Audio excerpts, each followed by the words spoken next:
So ayan guys, good morning. Andito tayo ngayon sa sa garden. Ayan. Naglaban na ako. Ito dito pa yung hanger, mga mga damit ko. So ayan, cortina at saka bedsheet. Alam niyo, favorite ko yung white na kumot ko. Dalawa yan eh. Dalawang kumot yan. Palit-palitan ko lang yan sila. May butas na nga yan kasi malamig siya. Malamig siya gawing kumot. Malamig talaga siya. Kaya ayan. Pahinga tayo ngayon kasi pahinga muna kasi mag-grass cutter ako diyan, may daliin ko yan kasi pag maya-maya yan na yan ng araw, maarawan na doon sa labas. So yun. Yun, balita ko guys, kahapon nagpa-laboratory ako kasi yun ang advice ng doktor. Kasi tumaas yung dugo ko. Sabi, mag-laboratory ka. 3 tinitest sa akin. So, nagbabayad ako ng basta mga 1.6 na yun lahat. Pati na yung pamasahe ko, yung ganyan, papunta doon. Kumain ako sa karinderya kasi nagpa-fasting ako. Kahapon, nung morning, wala akong ininom na kaya maaga ako nagpunta doon sa ospital kasi doon ako ni-refer ng na doon ka sa ospital. May note kasi ng doktor na iyan, ganyan. So, yon. Tapos, pag resulta na, bumalik ako sa doktor, binigay ko sa kanya. Sabi niya, mataas daw yung yung cholesterol ko. Ang taas talaga ng cholesterol ko. So ngayon, ang ginawa niya, binigyan niya ako ng option.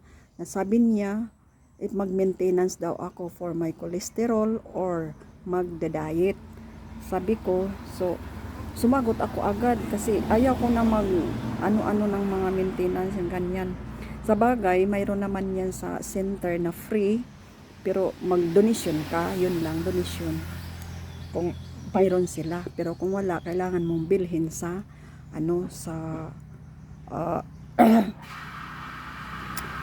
parmasya, bibili ka. So, ngayon sabi niya, okay, mag-diet ka. So sinabi niya sa akin, iwas ka ng mga fatty food, oily food, yung mga ganyan. Tapos after 3 months ay i-check ulit ako, magpa-laboratory uli ako sa July 20 or before 20 or after 20, basta mga ganyan na na pizza kasi hindi natin hindi niya pinifix na sa 20. Linagay lang niya na doon na 20, so before 20 or after 20 ay ganyan. So ngayon sabi niya, iwas ka about sa sa BP ko, sa blood ko kasi tumaas yung blood ko.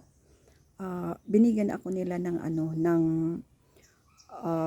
maintenance na losartan. Yun naman mostly ang iniinom ng mga high blood, lalo na pag sa center, yun ang binibigay nila, ang mga free. Yun na nga, mag-donation ka. Binigyan nila ako ng almost 1 month na pero sa ngayon hindi ako uminom kasi kahapon uminom ako at bumaba yung dugo ko. Kailangan pag morning nagpa-BP ako, pagkahapon kailangan ko din na mag-monitor. Sabi, binigyan ako ng papers na monitoring sa blood. So, pero ngayon hindi ako magpunta sa center, ang init. I-adjust ko yun, siguro mga every week na lang siguro ako magpunta sa center para i-monitor kasi mayroon akong sulatan, kailangan may remarks, may signature. So, yun. Tapos, yan, mga iwas sa mga daw. Kasi minsan, yung tumaas yung natin, yung mga stress, yung ma-stress ka. Tapos, yun, connected pala yun saan. Tapos, mix yun ng depression, then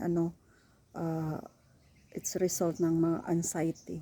Yan, tumaas yung dugo mo, yung galit ka, yung mayroon kang na so basta mga ganyan, stress, ma-connected talaga yan sa natin, sa heart, then ang blood, siya ng mag-work siya ng ganyan. So, yun yung ano. So, kailangan ko talaga magda-diet. So, kailangan niya, sabi niya, magda-diet ka. So, after 3 months, kung okay yung pagda-diet ko, tingnan natin kasi mag-laboratory na naman ako uli. After 3 months. So, yun. So, ano yan? April, May, June, July. Oh, yun. Sa July.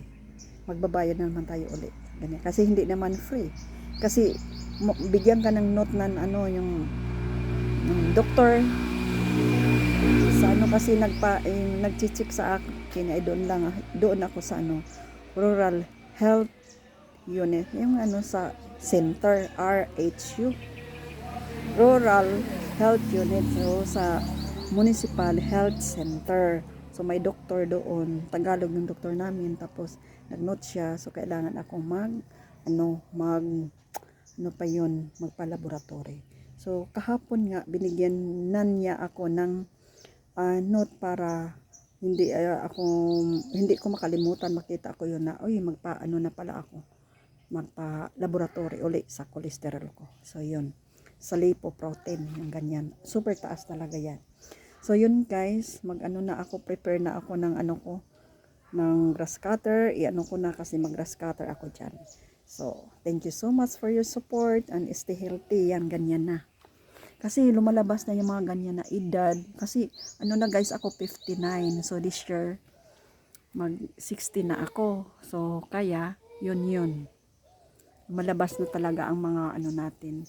Porque lang sa mga mayaman, yung mga ganyan. Pero nung nandoon ako sa Germany, ay hindi naman normal. Kasi, hindi kasi kami ano pa yun, yung kinakain namin ay, yun, mga salad. Mostly ako paggabi, salad na lang. Dito mahirap ka magpili ng mga kainin mo, ang mamahal, yung mga ganyan. So, bye-bye guys at see you on my next vlog. Stay tuned. Thank you so much.